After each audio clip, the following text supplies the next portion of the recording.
تمہارے اہل و عیال کی دیکھ بھال کروں۔ اے اللہ کے بندو، اللہ سے ڈرو، میرے ساتھ افو درگزر کا رویہ اختیار کرو اور میرے ساتھ تعاون کرو، امر بالمعروف اور نہی عن المنکر میں میری مدد کرو، اور تمہاری جو خدمات اللہ نے میرے سپرد کی ہیں ان کے متعلق مجھے نصیحت کرو۔ میں تم سے یہ بات کہہ رہا ہوں اور اپنے اور تمہارے لیے اللہ سے مغفرت طلب کر رہا ہوں۔ ایک روایت یہ بھی ہے کہ عمر رضی اللہ تعالیٰ عنہ نے یہ خطبہ نماز سے پہلے دیا تھا اور اس کے بعد نماز پڑھائی تھی۔ بہرحال لوگوں کے دلوں میں عمر رضی اللہ تعالیٰ عنہ کی مزاجی صحتی اور درستی کا جو خوف سا بیٹھ گیا تھا وہ بالکل اتر گیا۔ مستند مورخ لکھتے ہیں کہ عمر تو خطبے کے بعد مسجد سے چلے گئے، لیکن لوگ مسجد میں بیٹھے یا باہر کھڑے ان کے خطبے پر تبادلہ خیال کرتے رہے۔ زیادہ تر یہ بات سنائی دی کہ عمر کا ظاہر و باطن ایک ہے اور عمر سختی اور درستی کے باوجود ایک انصاف پسند انسان ہے۔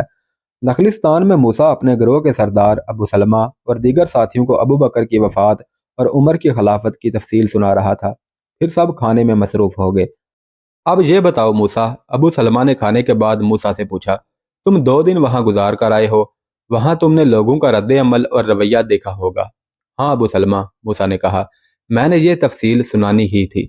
اس میں سب سے زیادہ ضروری عمر کا خطبہ ہے جو اس نے مسجد میں دیا تھا۔ میں خود مسجد میں موجود تھا۔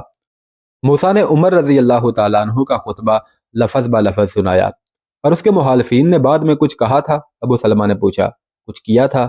میں نے تو یہ دیکھا ہے کہ جو عمر کی خلافت کے حق میں نہیں تھے وہ بھی اس کے ہاتھ پر بیعت کر چکے ہیں۔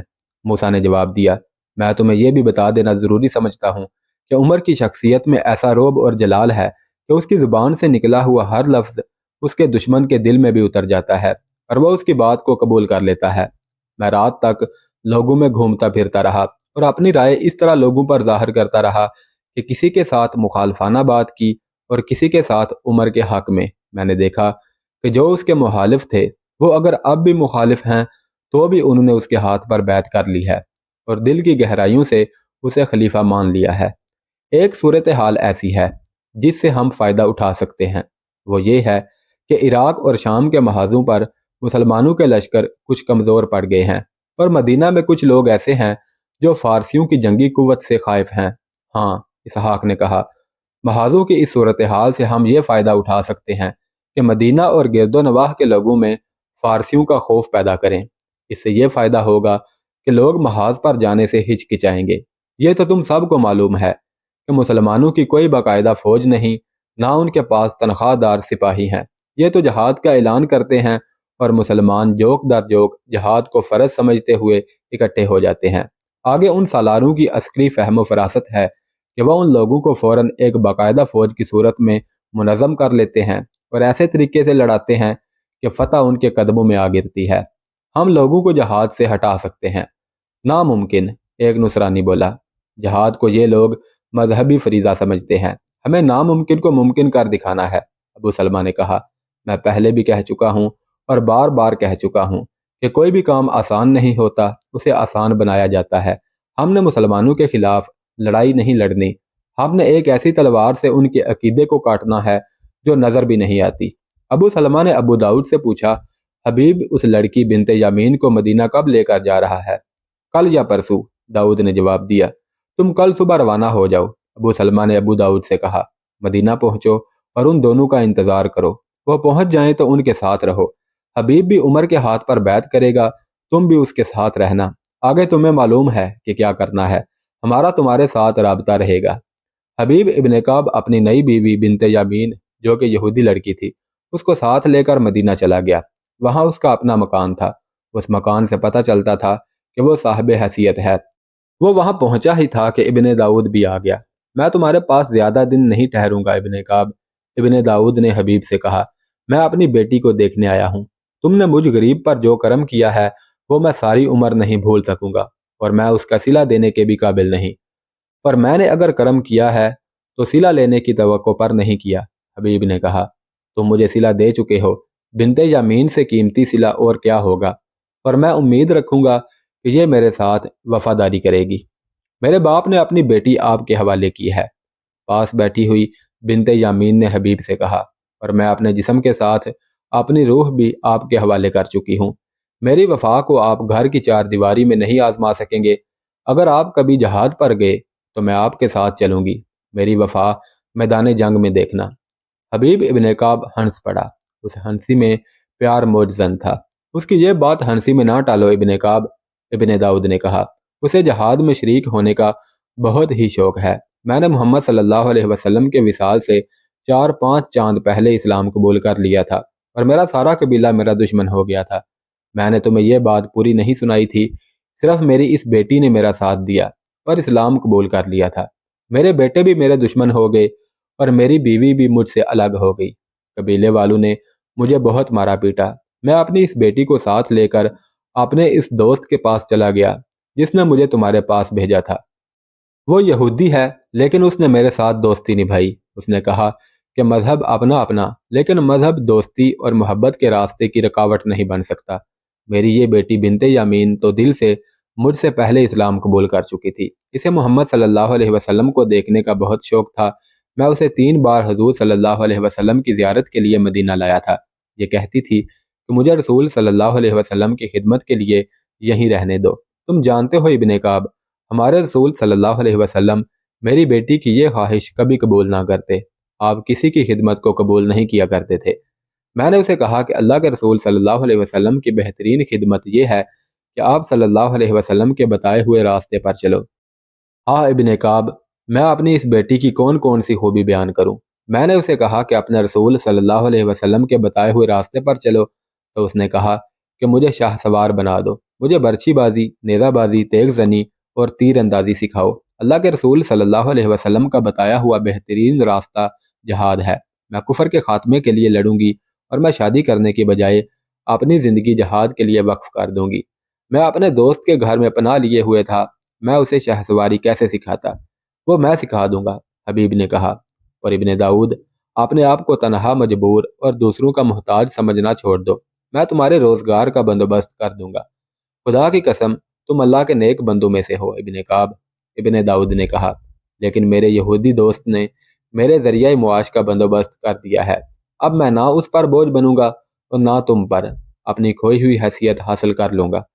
میں ایک بات کہوں گا ابن داؤد، حبیب نے کہا، اگر تم ایک یہودی کا احسان نہ لیتے تو اچھا تھا۔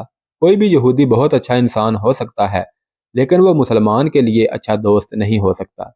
یہودی مسلمان کا دوست ہو ہی نہیں سکتا۔ ایسی بات نہ کہو ابن کعب، ابن داؤد نے کہا، میں نے اسلام کی خاطر اپنا قبیلہ، اپنا گھر، اپنی بیوی اور اپنے 4 بیٹے قربان کر دیے ہیں۔ وہ ایک یہودی کی دوستی تو آسانی سے قربان کر سکتا ہے۔ کیا تم یہ سمجھتے ہو کہ میں یہودی کی ذہنیت سے واقف نہیں؟ میں جہاں دیکھوں گا کہ یہودیوں کے ہاتھوں اسلام کو نقصان پہنچ رہا ہے تو اپنے یہودی دوست کے سب احسان بھول کر اسلام کو نقصان سے بچاؤں گا۔ تم شاید یہ نہیں جانتے ابن داؤد، حبیب نے کہا، یہودیوں نے رسول اللہ صلی اللہ علیہ وسلم کو بھی قتل کرنے کی کوشش کی ہے، اور وہ بھی اس صورتحال میں کہ رسول اللہ صلی اللہ علیہ وسلم نے یہودیوں کے ساتھ معاہدے کر کے انہیں اپنے ساتھ رکھنے کا فیصلہ کیا تھا۔ تم نے اسلام قبول کیا ہے تو میں چاہتا ہوں کہ تمہیں یہودیوں کے متعلق بتا دوں کہ وہ اسلام کے کتنے خطرناک دشمن ہیں۔ یہ تو میں ضرور سننا چاہوں گا، ابن داؤد نے کہا۔ میں مدینہ سے بہت دور کا رہنے والا ہوں، بہت سی باتوں سے بے خبر ہوں۔ مدینہ میں یہودیوں کے کچھ قبیلے آباد تھے، حبیب ابن کعب نے کہا۔ رسول صلی اللہ علیہ وسلم نے یہ جانتے ہوئے بھی کہ یہودی ایک فتنہ برتاز قوم ہے اور یہ قوم مسلمانوں کی بدترین دشمن ہے، یہودیوں کے ساتھ صلح کا معاہدہ کیا اور انہیں دوستوں کی طرح اپنے ساتھ رکھا، لیکن انہوں نے غزوہ بدر کے بعد معاہدے کی خلاف ورزی شروع کر دی۔ اس وقت مدینہ کے اندر اور خصوصاً مضافات میں یہودیوں کی اجارہ داری تھی اور ان کی آبادی بھی زیادہ تھی۔ رسول صلی اللہ علیہ وسلم نے ان کے ساتھ یہ معاہدہ کیا کہ مدینہ پر کوئی دشمن حملہ کرے گا تو یہ یہودی مسلمانوں کی مدد کریں گے اور دشمن کی مدد نہیں کریں گے۔ اس کے عوض مسلمان یہودیوں کا ہر طرح سے خیال رکھیں گے اور ان کے ساتھ تعاون کریں گے۔ پھر جانتے ہو کیا ہوا ابن داؤد؟ یہودیوں نے درپردہ قریش مکہ سے رابطہ قائم کر لیا۔ یہودیوں کے یہ الفاظ رسول صلی اللہ علیہ وسلم کے کانوں میں پڑے کہ قبیلہ لڑنا جانتا ہی نہیں، مسلمان ہم سے لڑتے تو ہم انہیں دکھاتے کہ لڑائی کس طرح لڑی جاتی ہے۔ اس کے ساتھ ہی یہودیوں نے اسلام کے خلاف محاذ بنا لیا۔ ماہ شوال 2 ہجری میں رسول اللہ صلی اللہ علیہ وسلم نے دیکھا کہ یہودیوں نے صلح کا معاہدہ توڑ ڈالا ہے، تو آپ صلی اللہ علیہ وسلم نے یہودیوں کے خلاف جنگی کارروائی کر کے انہیں مدینہ سے نکال دیا۔ یہودیوں کا یہ قبیلہ بنو قینقاع تھا۔ یہودیوں کا دوسرا قبیلہ بنو نذیر تھا۔ چونکہ اس قبیلے نے معاہدے کا کچھ پاس کیا تھا، اس لیے اسے مدینہ میں ہی رہنے دیا گیا۔ 2 سال بعد اس قبیلے کی ذہنیت بھی بے نقاب ہو گئی۔ کوئی ایسا معاملہ یا مسئلہ پیش آ گیا جس کے متعلق گفت و شنید کی ضرورت پیش آئی۔ رسول اللہ صلی اللہ علیہ وسلم حضرت ابوبکر و عمر کو ساتھ لے کر یہودیوں کے سربراہ کے ہاں گئے۔ آپ صلی اللہ علیہ وسلم اس یہودی سربراہ کے ٹھکانے پر پہنچے ہی تھے کہ کسی نے آپ صلی اللہ علیہ وسلم کو روک لیا اور ایک مکان کی چھت کی جانب اشارہ کیا۔ وہ ایک یہودی کا مکان تھا۔ اس کی چھت پر ایک یہودی جس کا نام عمرو بن حجاج تھا چھپا ہوا تھا۔ اس کے پاس ایک وزنی سیل پڑی ہوئی تھی۔ اسے یہودیوں نے یہ کام سونپا تھا کہ جب محمد صلی اللہ علیہ وسلم اس مکان کے قریب سے گزریں تو آپ کے سر پر سیل گرا دے۔ رسول اللہ صلی اللہ علیہ وسلم کو اس سازش کی اطلاع ملی تو آپ وہیں سے واپس آ گئے اور یہودیوں کو پیغام بھیجا کہ وہ مدینہ سے نکل جائیں۔ بنو نذیر نے نکلنے کی بجائے لڑنے کی تیاریاں شروع کر دیں۔ حضور صلی اللہ علیہ وسلم کے حکم سے بنو نذیر کو تیاریوں کی حالت میں پکڑا گیا اور یہودی مدینہ سے نکالے گئے۔ ان میں کچھ تو شام چلے گئے اور زیادہ تر خیبر میں جا آباد ہوئے۔ تم نے شاید ان کے سرداروں کے نام سنے ہوں گے۔ سلام بن ابی الحقیق، کنانہ بن ربی اور حجی بن احتب مشہور یہودی سربراہ تھے۔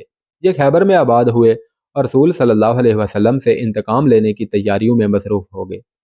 یہودی سازش کے ماہر ہیں۔ انہوں نے مکہ جا کر قریش مکہ کو مسلمانوں کے خلاف بھڑکایا اور وہ دوسرے علاقوں میں بھی گئے اور لوگوں کو مسلمانوں سے یوں خوفزدہ کیا کہ مسلمانوں کو مدینہ میں ہی ختم نہ کیا گیا تو یہ سب کو ختم کر دیں گے۔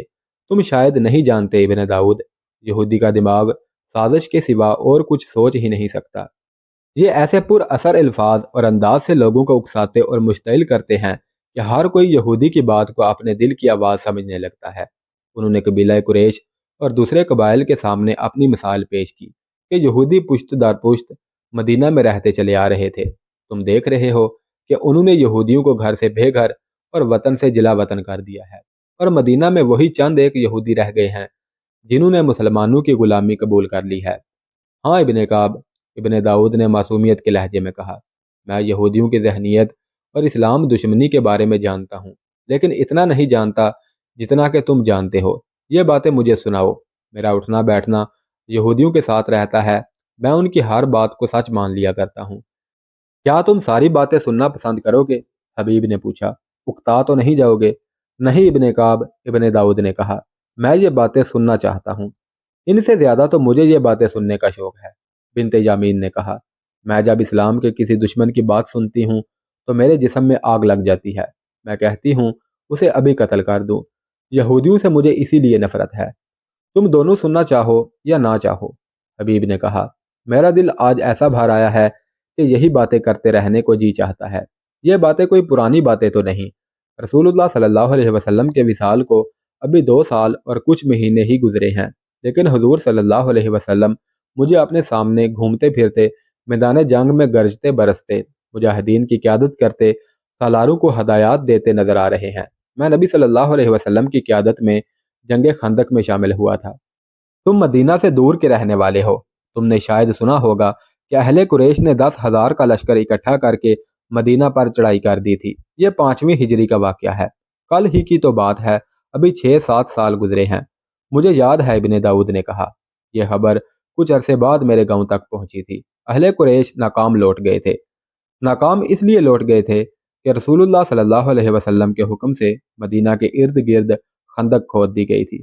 حبیب نے کہا، یہ ماہ شوال 5 ہجری کا واقعہ ہے۔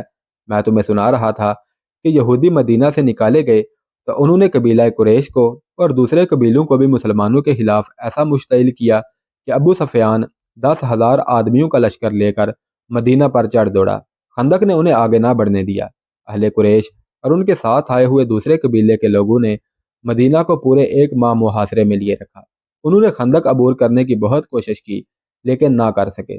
رسول صلی اللہ علیہ وسلم نے حکم دیا کہ رات کو خندق کے ساتھ ساتھ پہرا دیا جائے۔ صرف ایک طرف تھوڑے سے حصے میں خندق نہیں تھی، میں اسی طرف تھا۔ دشمن نے ادھر سے آگے بڑھنے کی کوشش کی تھی اور لڑائی بھی ہوئی تھی۔ میں اس لڑائی میں شامل تھا۔ تم نے عرب کے ایک مشہور بہادر آدمی عمرو بن عبد ود کا نام سنا ہوگا۔ وہ عمر بن عبد ود جس کے متعلق مشہور تھا کہ اس کی طاقت